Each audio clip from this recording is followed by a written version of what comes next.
Go. Mick, some real positives, especially in the first 60 minutes, but to lose that like that ultimately, is it disappointing? Oh, certainly disappointing. We're in the game, but you don't want to be getting beat by 30-something to 20-something. Our defence needs to be a lot better than what it is, and we just let ourselves down with some cheap tries, and it's the second week I've been here with cheap tries, so we need to do something about it. Is the goal line defence the biggest problem out of today for you? At times? Yeah. No, it's just non-existent. There's no toughness to it at all at the moment. Did you feel you could kick on, Mick, when you got in front of the second half? The crowd was right behind you. Yeah, no, it was good. Good to have the Belmore crowd. It was fantastic, wasn't it? It was. I thought we could have got a bit of momentum and built a little bit, but sure enough, we come up with an error, or we come up with something that's not for the team, and it's disappointing. And again, just we need to be tougher. We're not tough enough at the moment. Jacko, on the goal line defence, is it technical lapses or attitude, or what? Where can you pinpoint it going wrong there? Yeah, probably a bit of both. Technically, I guess, is the main thing. We've had periods in games throughout the year where we've done really well and defended our line in, for 20-minute periods, and then others like this afternoon where we just concede tries way too cheaply through our middle. We can't be having that. We spoke about all week. We had everything to play for. We had a full crowd here at Belmore, and had a bit of an old boys' day with all the ex-Bulldogs. We wanted to put on a performance and wanted to put in a Bulldogs performance. Just the toughness that Potsy's talking about, built off the back of our defence, and really disappointed with that we conceded so many tries through our middle. Really cheap, soft tries. Mick, how do you... I know you say you need more toughness, but how do you instill that when you're coming in? You've had the best part of over a week now, and you've not had the chance to do a pre-season with them. Like, how do you intend to do that? It's small steps.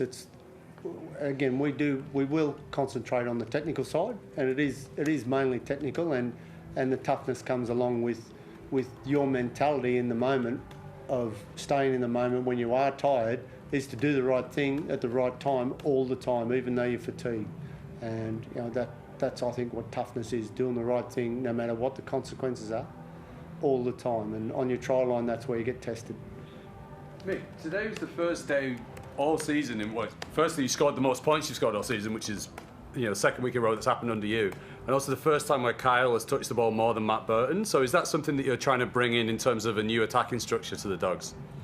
Yeah, we're trying to get the ball through Kyle's hands, and Kyle actually gives quite good service, and just we want Kyle and Birdo to mix their game up, and we want them to touch the ball more than anyone because they're influential players, and our attack has changed just a little bit, but getting the ball in their hands, I think is important to us. It's also noticeable from the Barrett era that you now play both sides of the field a lot better, and it was very left dominant towards Burton and Addo-Carr previously, and I think the first 3 tries you scored were on the opposite side today. So is that something that you identified that needed to be changed early on? Well, the field's 67 odd metres wide or 68 metres wide. I thought we could use both sides. I thought it made a bit of sense. There's spaces on both sides, and I think that we've got good players that can carry the footy good and on both sides of the field. So it makes sense to move everyone around and give everyone an opportunity to see what they can do. And what's the messaging now to someone like Matt Duffy, for example, who, he created 3 tries, was brilliant in attack, but it was also pretty culpable for a few ones going the other way? Yeah, you'd like to be on the plus side there, and I'll do some calculations there and see how he's gone. But he does some really positive things for us, and I'll have a look at a couple of those other ones and just see what we can do there and see whether it was position or whatever it was, and try and help Duff there where we can. Do you think still going forwards for the rest of the season is the upside outweighs the downside at this stage? Well, I'm really just looking at next Friday. Anyone else like to ask a question? There's a couple of reports during the game that Josh Addo-Carr won't be in the Origin side. Would that surprise you if that turns out to be the case? What's that? That Josh Addo-Carr won't be in the New South Wales Origin side?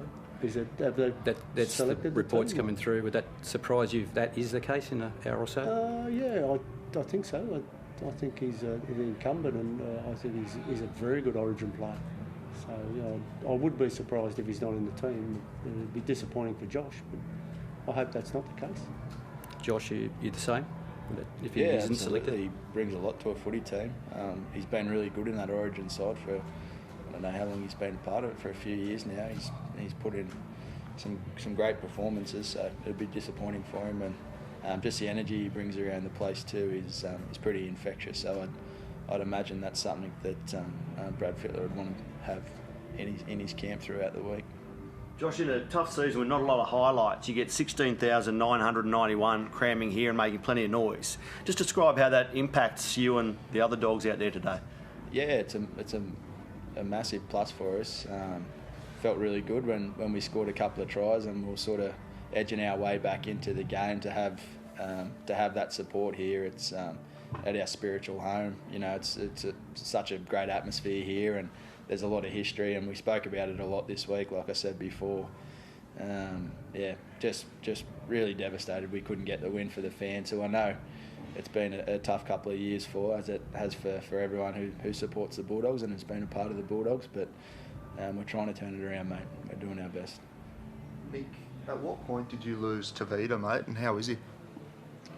He just had a back spasm, so just a back spasm. And you've only got one back, so you need to look after it. And it was troublesome for him probably about 3 days ago, and he thought that it would come good. So it was only this morning that I found out. So that happens all the time. People pull out. So. Do you hope to have him just on short turnaround for, I think it's Friday? Yeah, I'm hoping so. Yeah. So I'm hoping it'll settle down for him and he'll be okay. But obviously the physios will be working overtime for him. Okay, great. Thank you. Thanks, guys. Thanks, gentlemen.